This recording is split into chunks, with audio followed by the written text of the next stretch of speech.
Hello ladies and gentlemen, and welcome back to Georg Mack Plays the Classics.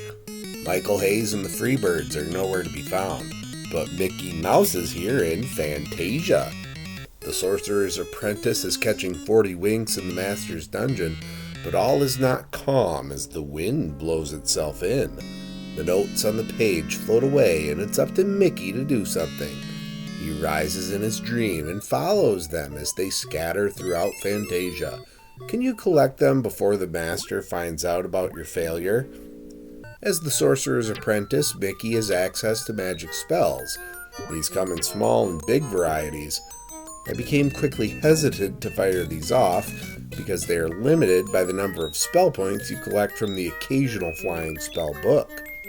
The small spell doesn't kill anything in one go, but the big version can. You want to use the spells to kill enemies that give you trouble, because the name of this game is to rack up a high score. The higher the score you get, the more notes you collect. Each level requires you to collect a greater number of notes to win. The proper number is spelled out in the manual, and I didn't have trouble getting enough points. There are actual notes hidden in levels, which give you a ton of points and a short invincibility period. You can usually cycle the level back and force the notes to respawn.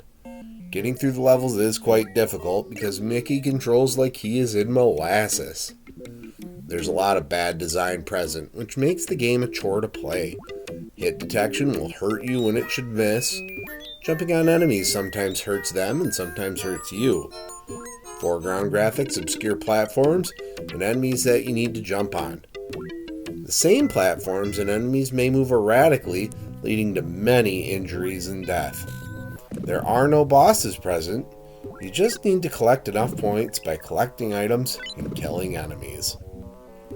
When it comes to grading Fantasia on Sega Genesis, graphics get a 3.5. Sprites, animations, environments, and scrolling are all really interesting to look at. Sound gets a 2.5. I appreciate trying to put all these classical tunes on the Genesis, but the sound font is lacking. Gameplay gets a 1.0. Mickey controls terribly, and the levels are designed poorly, with too much foreground stuff blocking your view of the stage. Difficulty gets a 2.0. As long as you're playing for points like you should be racking up extra lives to keep trying when you inevitably die. Fun factor gets a 1.0. The poor play led to an unenjoyable time. Overall, Fantasia earns a 2.0 and gets a C.